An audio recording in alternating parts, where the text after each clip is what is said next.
Fast forward, I'm not some more cover. I'm not trying to use so. I need you. My name is Lady. Can you message with my subscribe to the channel? Hit the notification bell. Share na for friends so answer into me and be a mom. But I'll see you. Michelle, your person away this Saturday a mom.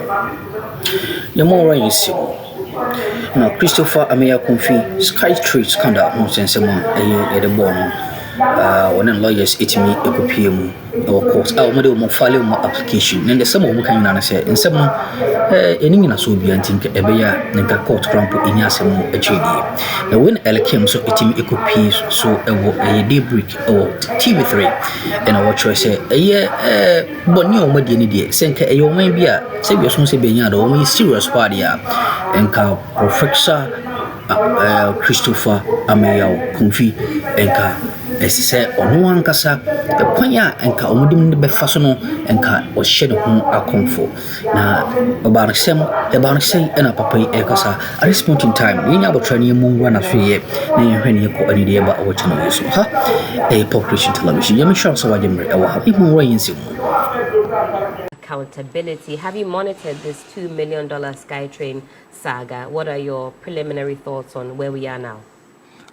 Thank you, Helen. I am not surprised at some of these legal gymnastics being put to play by defense or by lawyers for Miss Honorable or Mr. Ameyaw Kofi. I mean, the fact remains, as Ghanaians know, just as you, myself, and everybody around this table, that some whopping $2.5 million that could have gone into any enterprise that would have provided jobs for the teeming unemployed youth was either misappropriated deliberately by a certain cartel in furtherance of perpetuating their selfish interests.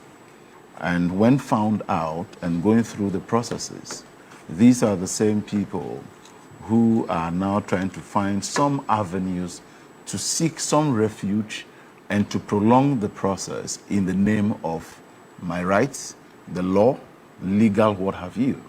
But it has not taken out the fact that some wrong has been done. I am not a lawyer. I don't think I aspire to be one yet. But I believe that what Ghanaians know out there is their determination to see government prosecute people who have either embezzled, who have misappropriated, or deliberately done anything of such that constitutes an abuse of their office.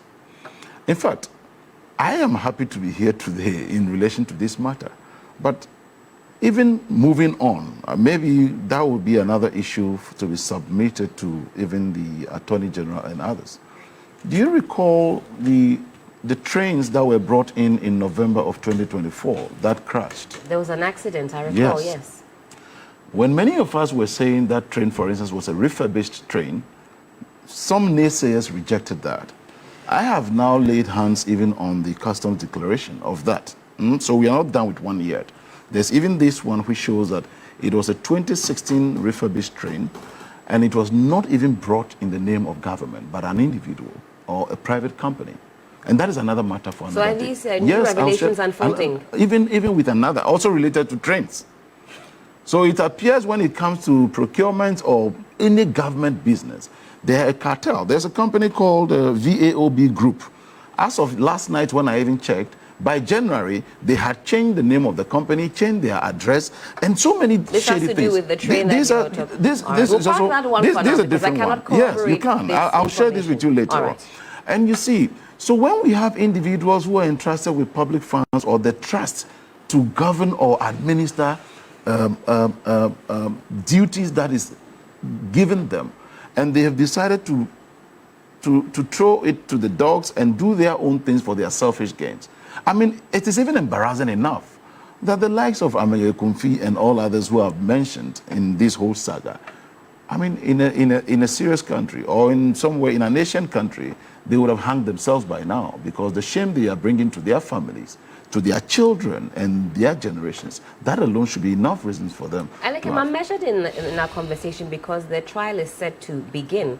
And so, of course, you know that these persons have not been declared guilty. I am fully we put aware. that in context. Neither have I pronounced them guilty as well, too. But the impression out there informs me to say what I am saying as of now. Until when they are proven otherwise, then I can also come onto your platform again and say, okay, so after all, this and that was the case. But that is the impression now. And we cannot pretend not to speak to it. And it has been one of the major problems of Ghana, where we have always been taught to be more moderate and measured in our utterances in some of these matters. Then we treat it with velvet gloves, and in the end, somebody will say in our local parlance, oh, it will go through, and after a long while, and because I do not even blame you, the media, we are overwhelmed with scandals in the history of Ghana related to the past regime, to the extent that you may be following one today, before you know it, tomorrow there's another, and then you let go of the previous one, then there's a way we all forget about it. And so all I have to say is that I see these as a legal gymnastics being conducted by the persons involved in either delaying the process or finding an avenue, but I don't think that this will wash. I am so convinced that the Attorney General has done due diligence and is very convinced about what ought to be done before pursuing this. And we are all looking forward to seeing it to its logical conclusion. Absolutely. Elikem, I'll come back one more time for your final bite on this one. Let me pick the thoughts of Dr. Zato. Now, Dr. Zato, we know that there are going to be some witnesses who will be taking the stand, because at the core of this issue is whether or not there was, in fact, board approval. We know that there are some 9 board members, and we get the indication that, as per what some witnesses are saying, there is some contradiction there. Was there requisite board approval, or was there not? Let me expand the tentacles of this discussion. From a policy and governance standpoint, what are the potential risks when large-scale projects like this SkyTrain project proceed without clear approvals, or shall I say, transparent processes? Let's widen it and then let's bring it down. Okay. Once again, thank you very much, and thank you for this discussion. I have taken certain positions when it comes to accountability and when it comes to trying to hold public sector workers or public servants or policymakers accountable. And I want to reiterate that position so that nobody says I'm being hypocritical also when it comes to these issues. One, I have absolutely no problem with investigative agencies or the judicial system or the Attorney General investigating and duly prosecuting public sector officials who they claim have breached the law. I've said that if you raise your hand to swear an oath to take an office, then you should know that one day you may also raise your hand to plead guilty or not guilty. And so that should always be a caution in whatever you do. So any man or woman who serves in the public, because when you're serving in the public, you have a lot of power with you. We're talking about sometimes financial power, policy power, regulatory power, a lot of public power that is in you that you are using to persecute. And you must use that power to pursue or prosecute the public interest, knowing very well that one day you can be called upon to provide answers for what you are doing. So again and again, I have absolutely no problem. When people's fundamental rights are abused, I'll talk about it. When people are treated unfairly, I'll talk about it. But any state agency, any regulator, any prosecutorial office that is doing its normal work of trying to hold public sector, public government officials accountable, I have no problem with that. Right. That's number one. I want to put that to two. Two, I also want to make a point.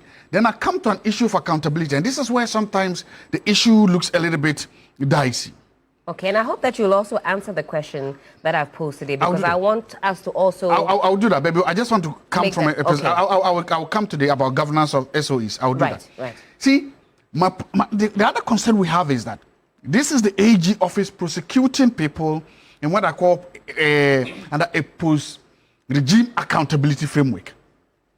After that, we can talk about two main types of accountability in the public sector in Ghana: regime accountability and post-regime accountability.